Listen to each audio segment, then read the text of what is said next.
Dear student, today I discuss about electromagnetic fields lo point charge, line charge, surface charge, volume charge density, coulombs la electric field intensity, displacement of density లేదా electric field density అని కూడా అంటారు దీన్ని. Okay, వాటి గురించి discuss చేస్తున్నాం.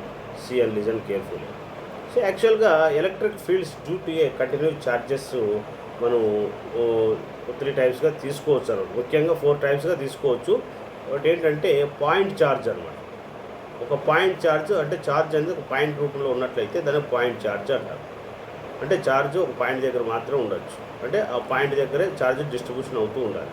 అలా ఉంటే దాన్ని పాయింట్ ఛార్జ్ డెన్సిటీ అంటారు. Charge okay. Next line charge అంటే చూడండి, ఒక లైన్ అనమాట, పాజిటివ్ ఛార్జ్. ఇవన్నీ పాజిటివ్ అంటే ఛార్జ్ అనమాట, పాజిటివ్ పొలారిటీస్ అంటారు. దీన్ని ఏమంటారు, ఒక లైన్ రూపంలో ఛార్జ్ ఫామ్ అయితే దాన్ని లైన్ ఛార్జ్ అంటారు. అదేవిధంగా సర్ఫేస్ ఛార్జ్.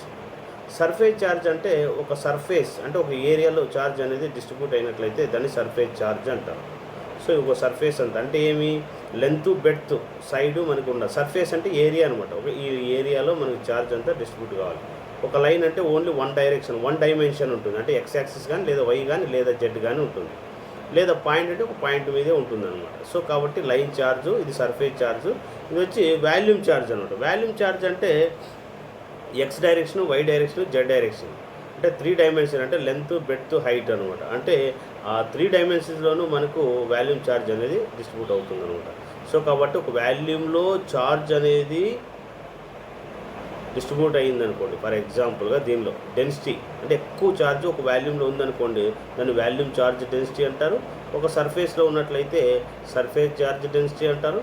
ఒక లైన్ మీద ఛార్జ్ డెన్సిటీ ఉన్నట్లయితే దాన్ని లైన్ ఛార్జ్ డెన్సిటీ అంటారు.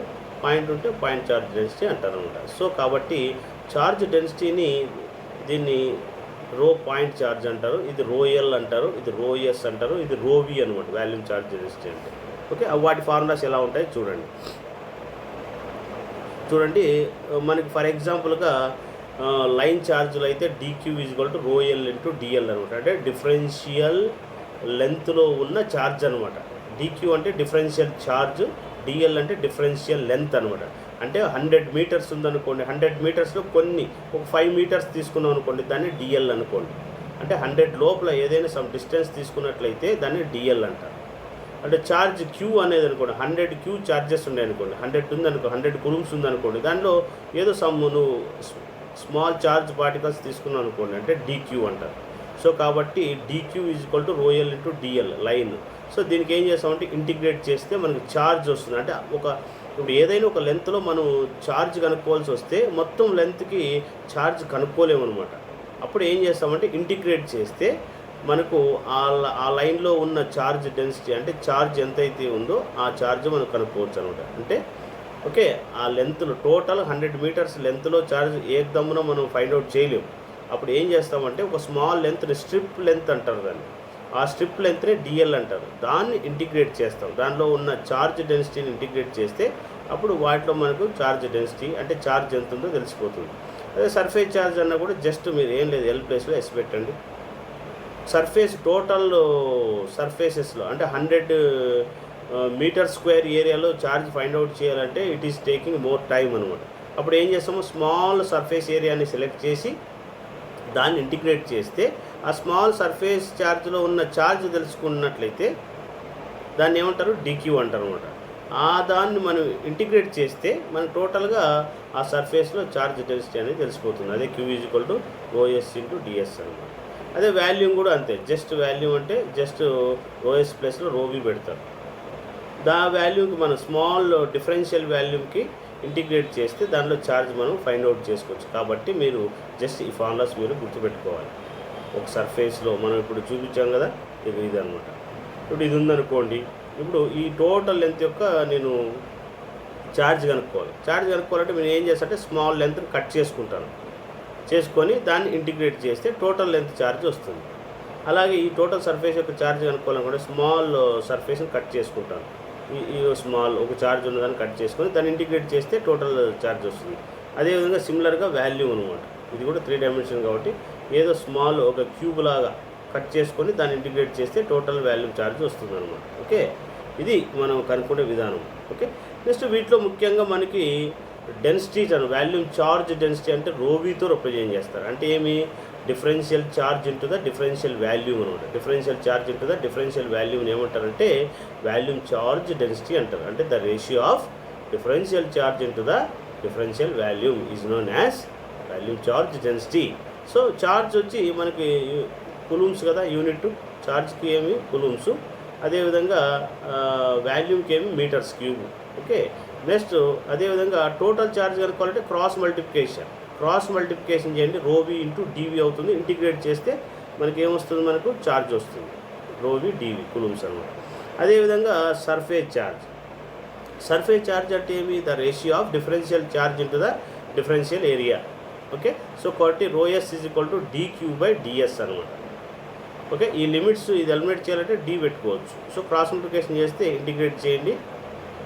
ఇంటిగ్రేట్ చేస్తే మనకు రోఎల్ వస్తుంది అనమాట. అంటే dq is equal to coulombs, charge యొక్క యూనిట్ కులూమ్స్, సర్ఫేస్ యొక్క యూనిట్ వచ్చి మీటర్ స్క్వేర్. క్రాస్ మల్టిప్లికేషన్ చేస్తే కులూమ్స్ పర్ మీటర్ వస్తుంది అనమాట. నెక్స్ట్ మనకి కులూమ్స్లా అదే లెంత్ కూడా అంతే సిమిలర్గానే ఉంటుంది. సో కులూమ్స్లా మనకు ఏవైనా సిమిలర్ ఛార్జ్ పార్టికల్స్ ఏమవుతాయి, రిపెల్ అవుతాయి అనమాట. అంటే ప్లస్ రిపెల్ అవుతుంది, మైనస్ రిపెల్ అవుతుంది అనమాట. ఒక ప్లస్ ఒక మైనస్ ఏమవుతాయంటే అట్రాక్ట్ అవుతాయి. ఏమవుతాయి, ఒకదానికొకటి అట్రాక్ట్ అవుతాయి. ఇక్కడ Q1 ఛార్జ్, ఇది Q2 ఛార్జ్ అనుకున్నాము. ఇవి రెండు రిపెల్ అయినప్పుడు సమ్ డిస్టెన్స్ ఫోర్స్తో వెనక్కి వెళ్ళిపోతాయి, అంటే ఆకర్షించవు అనమాట, వికర్షిస్తాయి. సో కాబట్టి ఇది ఎఫ్, ఇది ఎఫ్. అదే ఇవి సిమిలర్ కాదు కాబట్టి అన్లైక్ ఛార్జెస్ కాబట్టి లైక్ ఛార్జెస్ రిపెల్ అవుతాయి, అన్లైక్ ఛార్జెస్ అట్రాక్ట్ అవుతాయి. కాబట్టి విపరీతమైన ఫోర్స్తో రెండు అట్రాక్ట్ అవుతాయి. అప్పుడు ఇక్కడ సమ్ డిస్టెన్స్ ఆర్ అనేది ఏమవుతుంది, నువ్వు దగ్గర అయ్యే కొద్దీ డిస్టెన్స్ డిక్రీజ్ అవుతుంది అనమాట. స్క్వేర్ ఆఫ్ డిస్టెన్స్ డిక్రీజ్ అవుతుంది. సో కాబట్టి ఎఫ్ ఈజ్ ఈక్వల్ టు దీనికి K ఇంటూ Q1 Q2/R² అనమాట. ఓకే, ఎఫ్ ఫోర్స్ ఫార్ములా ఏమి K into Q1 Q2/R². Okay, దీని యొక్క స్టేట్మెంట్ ఈ విధంగా చెప్పుకోవచ్చు. The Coulomb's law states that the force of attraction లేదా repulsion between two charges is directly proportional to the product of changes and inversely proportional to the square of distance అన్నమాట. అంటే ఒక్కొక్క charge particles రెండు కూడా దగ్గర అయినప్పుడు విపరీతంగా force ఏర్పడుతుంది. ఒకవేళ distance square of distance increase అయిందనుకోండి, వాటి మధ్య ఫోర్స్ అనేది డిక్రీజ్ అవుతుంది అనమాట. అందుకే దాన్ని ఇన్వర్స్లీ ప్రపోర్షనల్ అన్నారు బిట్వీన్ దెమ్ అన్నమాట. This is the statement of the Coulomb's law. So మనం ఇంకా ఈ విధంగా చెప్పుకోవచ్చు, the forces between two charges particles various directly as the magnitude of product. అంటే Q1 Q2 అనే చార్జ్ పార్టికల్స్ ఏవైతే ఉన్నాయో అవి ఏమవుతాయి, వాటి యొక్క ప్రోడక్టు దీని మధ్య ఉన్న దాని మధ్య ఉన్న ఆర్ ఏదైతే డిస్టెన్స్ ఉందో అవి the square of distance inversely ప్రపోర్షనల్గా ఉంటుంది between them of the centers అన్నమాట. సో కాబట్టి టూ చార్జ్ పార్టికల్స్ మధ్య ఫోర్స్ని FE అనుకున్నట్లయితే దాని యొక్క యూనిట్ N అని, Q1 Q2 యొక్క charges first particle second particle అంటే వాటి యొక్క యూనిట్స్ వచ్చి C కులూమ్స్ అనుకుందాం. స్క్వేర్ ఆఫ్ డిస్టెన్స్ అంటే డిస్టెన్స్ ఇంక్రీజ్ అయ్యే కొద్దీ ఫోర్స్ డిక్రీజ్ అవుతూ వస్తుంది అనమాట. ఓకే, ఆర్ ఒక K అనుకుందాం. ఇక్కడ K అంటే కులూమ్స్ కాన్స్టెంట్ అంటారు. దానికి ఏంటంటే 8.9875 × 10⁹ newtons metre square coulomb square. Permittivity అంటారు. K అంటే 1/ε × ε0 అనమాట. ε0నే ఇక్కడ ε0 × εrని ఏమంటున్నాం అంటే K అనుకుంటున్నాం. సో ఈ వాల్యూ ఇక్కడ సబ్స్టిట్యూట్ చేస్తే మనకు ఆ టూ చార్జ్ పార్టికల్స్ మధ్య ఫోర్స్ అనేది వస్తుంది కులూమ్స్ లా ప్రకారం. ఓకే, సో ఈ కులూమ్స్ లాలో ఒకవేళ ఫర్ ఎగ్జాంపుల్గా సెవెరల్ చార్జ్ పార్టికల్స్ ఉన్నాయనుకుందాం.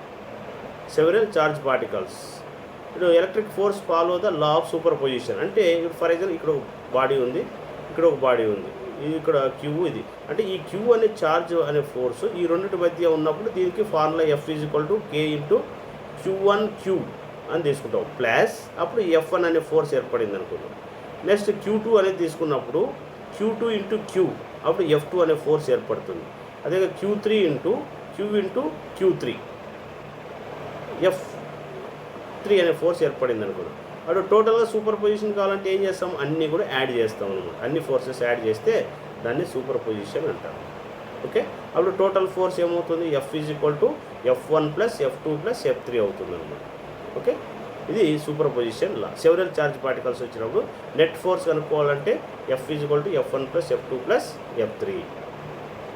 దానికి ఫార్ములా మనం ఈ విధంగా తీసుకోవచ్చు. F = 0.1, 0.2, 0.1, 0.3, 0.1 అంటే చార్జ్ పార్టికల్ 1 ఉంది కదా, అది 1 2 మీద పనిచేస్తుంది, 1 అనేది 3 మీద, 1 అనేది n టైప్స్ ఆఫ్ ఫోర్సెస్ ఉంటాయి. ఫర్ ఎగ్జాంపుల్ Q1 అనేది Q2 మీద పనిచేసేప్పుడు, ఇది Q1 అనేది Q3 మీద, అదేవిధంగా Q1 అనేది Qn మీద పనిచేసేటప్పుడు. అప్పుడు మధ్య డిస్టెన్స్ ఉంటుంది కదా, R12 డిస్టెన్స్, R12 స్క్వేర్, ఇదే విధంగా ఇక్కడ R13 స్క్వేర్, R1 అంటే square of distance inversely proportional to the square of distance కదా మనకు, inversely proportional square of distance కాబట్టి R1n స్క్వేర్. ఓకే, ఇక్కడ K అంటే 1/4π ఇంటూ ఎప్సిలాన్ నాట్ అనమాట. K అంటే అన్నిటికీ కామన్గానే వస్తుంది కాబట్టి కామన్ తీసుకోవచ్చు. Q1 Q2/R1 square. R12 అంటే డైరెక్షన్ అనేది ఉంటుంది కదా, ఛార్జ్ అనేది అట్రాక్ట్ అయ్యేటప్పుడు మూమెంట్ ఏర్పడుతుంది, సమ్ వెక్టార్ ఏర్పడుతుంది కాబట్టి R12 మీన్స్ పాయింట్ అంటే ఛార్జ్ 1 ఛార్జ్ 2 మధ్య వెక్టార్ అనమాట. ఇది మ్యాగ్నిట్యూడ్ ఆఫ్ వెక్టార్, అంటే రెండింటి మధ్య ఉన్న మ్యాగ్నిట్యూడ్ ఇది. ఓకే, ఇవి తీసుకోవచ్చు. ఇది సూపర్ పొజిషన్ లా అనమాట. ఓకే, నెక్స్ట్ అదేవిధంగా ఎలక్ట్రిక్ ఫీల్డ్. ఎలక్ట్రిక్ ఫీల్డ్ అంటే ఫర్ ఎగ్జాంపుల్గా ఇప్పుడు ఫోర్స్ అనేది ఏర్పడింది అనుకోండి, 2 చార్జ్ పార్టికల్స్ మధ్య ఫోర్స్ ఏర్పడింది. ఆ ఫోర్స్ని ఒక చార్జ్ పార్టికల్తో మనం డివైడ్ చేస్తే వచ్చేదాన్ని ఎలక్ట్రిక్ ఫీల్డ్ ఇంటెన్సిటీ అంటారు. So intensity of an electric field E strength of an electric field is vector. Characteristic is defined as the ratio of the force F acting upon the test of charge magnitude of test of the charge అనమాట. Electric field intensity అంటే మనం for example the ratio of force into the net charge. Net charge అంటే ఏమి, మనం ఏ దాన్ని అయితే test ఛార్జ్గా తీసుకుంటామో ఆ ఛార్జ్తో ఉన్న ఫోర్స్ని డివైడ్ చేయాలి, చేస్తే మనకి ఎలక్ట్రిక్ ఫీల్డ్ ఇంటెన్సిటీ అనేది వస్తుందండి. ఓకే, అంటే F/Q రెస్ట్ ఛార్జ్ అన్నమాట, టెస్ట్ ఛార్జ్ ఏదైతే ఉందో అది. నెక్స్ట్ సెవరల్ ఛార్జెస్ ఉన్నాయనుకోండి, ఫర్ ఎగ్జాంపుల్గా సెవరల్ ఛార్జ్ టెస్టింగ్లో ఉన్నాయనుకోండి, అప్పుడు ఏం చేస్తాం, Q1కి Q2కి Q3కి సపరేట్గా కనుక్కొని తర్వాత అంతా యాడ్ చేస్తాం. సో కాబట్టి ద రిజల్టెంట్ ఆఫ్ ఫీల్డ్ ఈ in incentive of the point of charges equal vector some of due to. అంటే ఏం లేదు, సింపుల్గా మీరు చెప్పాలంటే టోటల్ ఈ కనుక్కోవాలనుకోండి, అప్పుడు ఏమొస్తుంది మనకు E1 + E2 + E3 + E. ఇది రిజల్టెంట్ అంటే రెడ్ కలర్లో ఏదైతే రిప్రజెంట్ చేస్తామో ఇది. ఓకే, ఇప్పుడు ఏమి Q1 Q3 Q2 ఉందనుకోండి, ఇవన్నీ టెస్ట్ ఛార్జెస్ అనుకున్నట్లయితే ఫస్ట్ ఏం చేస్తాము, Q1కి సపరేట్గా ఎలక్ట్రిక్ ఫీల్డ్ ఇంటెన్సిటీ, Q2కి సపరేటు, Q3కి అన్ని కనుక్కొని లాస్ట్కి యాడ్ చేస్తే టోటల్ ఎలక్ట్రిక్ ఫీల్డ్ ఇంటెన్సిటీ వస్తుందన్నమాట. సో మనకి magnitude of the form E = K × Q/R². మధ్య డిస్టెన్స్ అనేది ఉంటుంది కాబట్టి ఇక్కడ R అనుకున్నాం. దీన్ని ఏమనుకుందాం, ఇక్కడ R అనే డిస్టెన్స్ ఉందనుకున్నట్లయితే ఇక్కడ R డిస్టెన్స్ ఉన్నట్లయితే by square of distance inversely ప్రపోర్షనల్గా ఉంటుంది. ఓకే, పాజిటివ్ ఛార్జ్ వచ్చినప్పుడు పాజిటివ్, నెగిటివ్ ఛార్జ్ వచ్చినప్పుడు నెగిటివ్గా తీసుకుంటాం. సో వాటి యొక్క ఫార్ములాస్ చూడండి, ఒక ఛార్జ్ ఉన్నప్పుడు F/Q K × Q/R² N/Coulombs. Charge అంటే Q కదా, R², K అనేది కాన్స్టెంట్ అనమాట. Electric field near several charges వచ్చినప్పుడు సిగ్మా అంటే K × Q1/R² plus K × Q2/R² plus up to so on, అంటే number of electric field intensity కనుక్కోవాలంటే మనం ఈ ఫార్ములాని వాడుకుంటాం. ఓకే, అదేవిధంగా గాస్ లా అనేది మీకు నెక్స్ట్ ఎక్స్ప్లెయిన్ చేస్తాను. గాస్ లా అంటే చూడండి, ఇక్కడ సిగ్మా ε0 EA × σQ అనమాట. అంటే ఏదైనా ఒక బాడీలో మనము ఒక ఛార్జ్ తీసుకొని దాన్ని ఇంటిగ్రేట్ చేసినట్లయితే, అంటే లేదా సమ్మేషన్ అప్లై చేసినట్లయితే టోటల్గా మనకి ఏమొస్తుంది, గాస్ లా అనేది వస్తుంది, అంటే గాస్ లా యొక్క ఛార్జ్ అనేది వస్తుంది. సో అది నెక్స్ట్ క్లాస్లో ఐ విల్ ఎక్స్ప్లెయిన్, డీటెయిల్గా మీకు ఎక్స్ప్లెయిన్ చేస్తాను. So electric flux density. Electric flux density అంటే ఏంటి? The electric flux density is called a electric displacement. Electric flux డెన్సిటీని డిస్ప్లేస్మెంట్ అని కూడా అంటారు. అంటే ఎలక్ట్రిక్ ఫ్లక్స్ డెన్సిటీ అంటే తెలుసు కదా, ఎంతైతే ఛార్జ్ మూవ్ అవుతూ ఉంటుందో, ప్లేస్ మారుతూ ఉంటుందో దాన్నే డెన్సిటీ అంటారు. ఒక ఛార్జ్ పార్టికల్ ఒక ప్లేస్ నుంచి ఇంకో ప్లేస్కి మూవ్ అయిందనుకోండి, అప్పుడు దాన్ని ఏమంటారంటే డెన్సిటీ అంటారు. అంటే సమ్ వ్యాక్యూమ్లో ఛార్జ్ పార్టికల్ అనేది మూవ్ కావాలి. Okay, another charge particle attract అయినప్పుడే కదా అది మూవ్ అవుతుంది. ఒక బిగ్గెస్ట్ ఛార్జ్ పార్టికల్ ఏదైతే ఉందో స్మాలెస్ట్ ఛార్జ్ పార్టికల్ని అట్రాక్ట్ చేస్తుంది. ఆ అట్రాక్ట్ అయ్యే ఛార్జ్ ఏదైతే ఉందో అది మూవ్ అవుతూ ఉంటుంది అనమాట. మూవ్ అయినప్పుడు ఆ మధ్య ఉన్న వెలాసిటీని ఏమంటారంటే ఆ డిస్ప్లేస్మెంట్ అంటారు దాన్ని. ఓకే, సో కాబట్టి ఇది మ్యాక్స్వెల్స్ ఈక్వేషన్స్లో వచ్చినప్పుడు అది డీటెయిల్గా వస్తుంది. సో కాబట్టి మీరు D అంటే ε E అని గుర్తుపెట్టుకోండి. D అంటే ఏమి, ε E. ఎప్సిలాన్ అంటే పర్మిటివిటీ, అంటే ఏదైనా వ్యాక్యూమ్లోనే ఛార్జ్ అనేది మూవ్ అవుతూ ఉంటుంది అనమాట. అంటే ఏదైనా మనకు ప్రెజర్ అనేది ఇచ్చినప్పుడు ఛార్జ్ పార్టికల్ అట్రాక్ట్ కావడం, కులూమ్స్ లా ప్రకారం అట్రాక్ట్ అయ్యే అవకాశం ఉంటుంది కదా. ఓకే, అన్లైక్ ఛార్జెస్ అప్పుడు మూమెంట్ వచ్చినప్పుడే మనకు డెన్సిటీ అనేది వస్తుంది అన్నమాట. ఓకే, ఇప్పుడు ఇక్కడ స్ట్రెంత్ అని కూడా అనుకోవచ్చు. సో కాబట్టి it is equal to electric field strength ఒక మల్టిప్లైడ్ ద పర్మిటివిటీ, అంటే వ్యాక్యూమ్ అనమాట. వ్యాక్యూమ్ పర్మిటివ్ అంటే వాటర్కి ఒకలాగా ఉంటుంది, వ్యాక్యూమ్లో ఒకలాగా ఉంటుంది, లేదంటే డిఫరెంట్ టైప్స్ ఆఫ్ లిక్విడ్స్ ఉంటాయి కదా, వాటిలో ఒక ఛార్జ్ పార్టికల్ ఇచ్చామనుకోండి దాని యొక్క పర్మిటివిటీ చేంజ్ అవుతూ ఉంటుంది. కాబట్టి ఛార్జ్ అనేది మనం జస్ట్ వ్యాక్యూమ్లోనే అజ్యూమ్ చేసుకుంటాం మనం ఎక్కువ. Strength of multiple permittivity of the material through the electric field, A material అయితే ఛార్జ్ మూవ్ అవుతూ ఉందో ఆ మెటీరియల్ పర్మిటివిటీ ఇక్కడ తీసుకుంటాం అనమాట. సో కాబట్టి it is measured the coulombs per square meters. Okay, దీని యొక్క ఏమి coulombs per square of meters అనమాట. The electric flux density D అనమాట is relate the electric field E by D is equal to epsilon into ఈ.